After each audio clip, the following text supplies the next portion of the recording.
붓다의 가르침을 받은 제자들 중에 가장 뛰어났다는 10명이 있었습니다. 그중 공사상을 가장 잘 이해한 제자가 있었죠. 해공제일 수보리 존자입니다. 붓다와 수보리는 서로 공에 대한 이야기를 나눕니다. 공사상은 불교에서 가장 핵심 개념이죠. 그리고 그들의 이야기는 바로 금강경에 담겨 있습니다.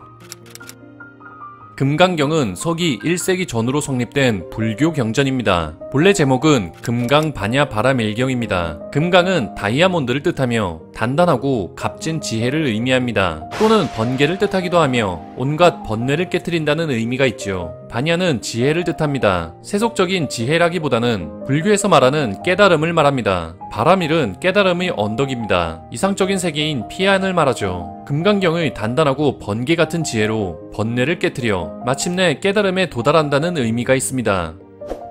금강경은 수많은 승려들에게 영향을 끼칩니다. 대승불교의 아버지라고도 불리는 인도 승려 용수의 사상도 금강경에서 찾아볼 수 있죠. 훗날 중국 선종을 부흥시킨 육조 해능은 금강경을 통해 깨달음을 얻습니다. 고려시대 진울 또한 금강경 읽기를 중요시했죠. 뿐만 아니라 서양의 학자들도 가장 관심있게 들여다본 불교 경전입니다. 금강경은 어떻게 탄생했을까요? 그리고 둘러싼 배경은 어떤지 쉽게 살펴보겠습니다. 붓다가 세상을 떠난 후 제자들은 가르침을 이어갑니다. 하지만 100년 후 수많은 부파로 갈라집니다. 다양한 의견 차이가 있었기 때문이죠. 이후 수백 년간 부파불교의 시대가 이어집니다. 이들은 붓다의 가르침을 세밀하게 연구합니다. 하지만 너무 깊이 들어가 점점 어려워졌고 자연스레 대중과는 거리가 멀어졌죠. 개인의 해탈을 가장 중요시했습니다. 이들을 크게 상좌부 불교로 합니다.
금강경의 핵심은 공사상입니다. 공은 쉽게 꿈으로 비유할 수 있습니다. 꿈은 실제하지 않지만 분명 머릿속에 펼쳐져 있죠. 허상이지만 꿈을 꾸는 동안은 존재합니다. 있다고도 없다고도 할 수 없죠. 그리고 꿈은 곧 사라집니다. 영원하지 않죠. 실체가 없기 때문입니다.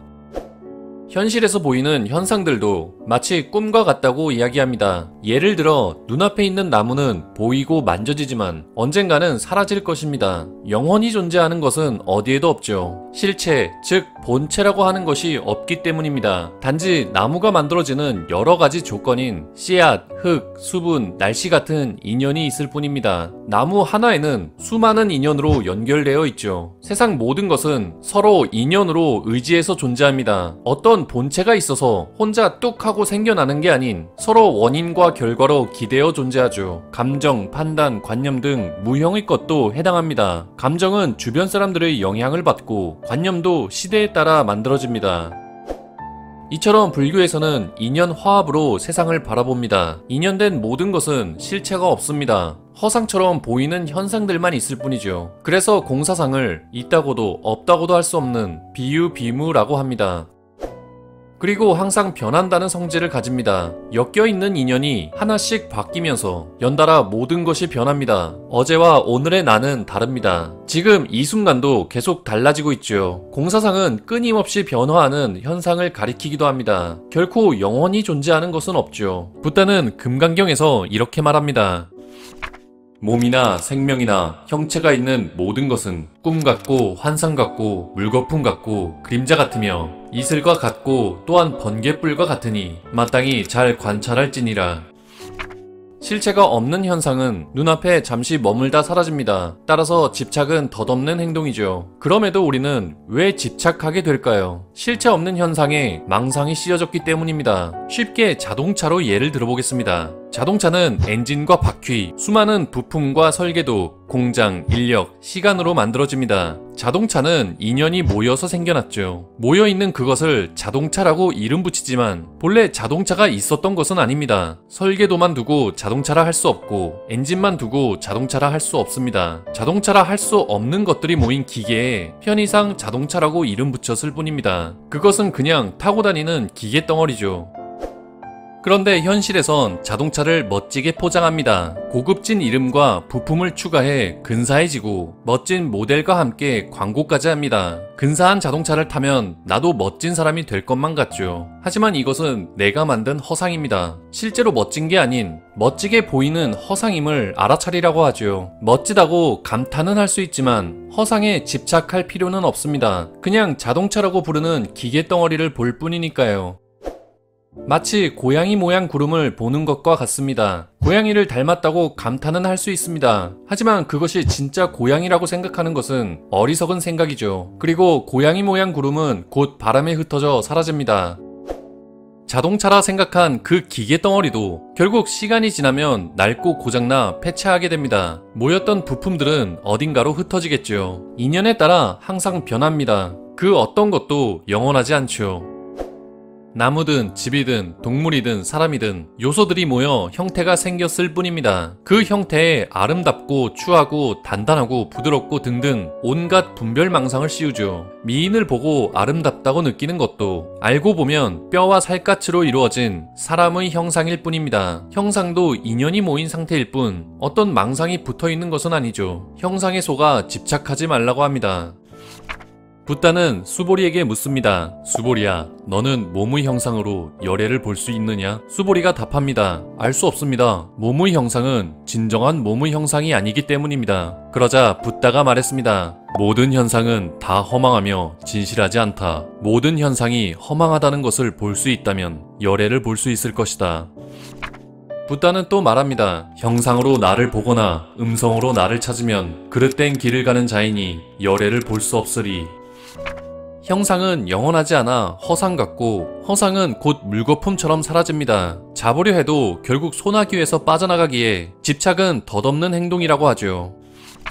나는 여러 인연으로 합쳐진 것으로 끊임없이 변화하는 존재다. 그런 나에 무엇 때문에 집착하는가? 그러니 최고의 집착하지 않음은 바로 나를 내려놓는 것이다. 집착을 내려놓는 것, 금강경의 핵심입니다. 금강경은 특히 집착하지 말아야 할 4가지 상을 말합니다. 4가지라 하여 사상이라 합니다. 상은 모습, 생각을 뜻합니다. 아상, 인상, 중생상, 수자상입니다. 집착하지 말아야 할 생각들이죠. 금강경에 자주 등장합니다. 자유의 경지에 들어가고 싶다면 이 4가지 생각에서 벗어나야 한다고 합니다. 아상은 자아에 대한 집착입니다. 자아에 대한 집착을 없애는 것은 일찍이 근본 불교에서 말했던 무아와도 같죠. 나라고 할 만한 것이 없는데도 나라는 실체가 있다고 착각하지 말라고 합니다. 몸이 없다는 말이 아닙니다. 여기서 실체가 없다는 말은 나에게 고정불변하는 무언가가 없다는 말이죠. 마치 영혼처럼요. 브라만교에서는 아트만이 본래 나라고 생각했습니다. 아트만은 끊임없이 윤회하는 고정된 영혼 같은 것이죠. 하지만 붓다는 아트만이 있는지 의심했습니다. 영혼처럼 알 수 없는 것들에 경계했죠. 눈, 코, 입, 대체 어디에 아트만이 있다는 걸까요? 하나하나 따지고 보면 그 무엇도 나라고 규정할 수 있는 게 없습니다. 재미있는 이야기를 소개하겠습니다. 어떤 여자가 인생에 절망했고 결국 자살했습니다. 그녀가 죽어서 천국 문 앞에 섰을 때 천사가 나타나 물었습니다. 누구신가요? 마리 블래커라고 해요. 이름이 뭐냐고 묻는 게 아니라 당신이 누구인지 묻는 거예요. 교사예요. 당신 직업을 묻지 않았어요. 당신은 누구시죠? 잭의 엄마예요. 누구의 엄마냐고 묻지 않았어요. 당신은 누구시죠? 파인트리가 28번지에 살아요. 주소를 묻지 않았어요. 당신은 누구시죠? 결국 그녀는 나는 누구인지 해답을 찾기 위해 다시 인간 세상으로 돌아갔다고 합니다. 나라는 실체를 규정할 수 없기에 집착할 필요가 없다고 말하죠. 나에 대한 생각, 아상에 대한 집착을 버리라고 합니다. 집착을 버리지 않는다면 누구를 도와주더라도 내가 도와줬다는 생각에 보상받기를 기대합니다. 금강경은 무주상 보시를 말합니다. 대상이 무엇이든 머무르지 말고 베풀라고 하죠. 내가 베풀었다는 생각에 집착하지 말라는 뜻입니다. 보살이 보시를 할 때는 어떤 것에도 집착하지 말아야 한다. 빛깔, 향기, 맛, 촉감, 의식에 집착하지 않고 보시해야 한다. 상에 집착하지 않고 보시하면 그 복덕은 헤아릴 수 없기 때문이다. 아상뿐만 아니라 타인에 대한 집착인 인상, 생명에 대한 집착인 중생상, 시간에 대한 집착인 수자상을 버려야 한다고 합니다. 나라고 할 만한 것이 없다면 타인, 그 밖의 모든 생명, 시간까지도 딱히 무엇이라 규정할 수 없습니다. 이 네 가지 상에 대한 해석은 학자마다 다양합니다. 그래서 이 네 가지 상에 집착하지 말라고 말해 이를 무아상, 무인상, 무중생상, 무수자상이라고 합니다. 통틀어 무상이라고 하죠. 무상의 경지에 도달해야만 마침내 깨달음에 이를 수 있다고 합니다. 하지만 아무리 그래도 나라는 사람은 있고 타인도 있고 생명, 시간도 있다고 느껴집니다. 보이는 현상들이 분명히 있죠. 그리고 불교에선 이 현상들을 그대로 직시하라고 합니다. 눈앞에 보이는 것은 아무리 싫어도 없앨 수 없고 아무리 좋아도 가질 수 없다. 중요한 것은 그것을 바라보는 나의 마음이다. 그것이 무엇이든 차분히 바라보면 유혹되어 휘둘리지 않을 수 있다. 우리는 생계를 위한 수단으로 돈을 법니다. 더 행복한 삶을 누리기 위해서죠. 하지만 정도가 지나치면 오히려 역효과가 생깁니다. 수단이었던 돈에 집착하는 날이 많아지고 인생은 불안하고 초조한 삶으로 채워지죠. 돈만 벌다가 죽을 수도 있습니다. 하지만 본질을 직시한다면 돈이 수단일 뿐이었다는 사실을 다시 깨달을 수 있습니다. 영원할 수 없는 삶이 더 가치가 있다는 것을 말이죠. 금강경은 삶을 괴롭지 않게 행복하게 사는 힌트를 줍니다. 관점을 바꿔 본질을 볼 수 있게 해주죠. 오래된 불교 경전임에도 시대를 초월한 지혜를 가지고 있습니다.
하니 온 법계가 정토세계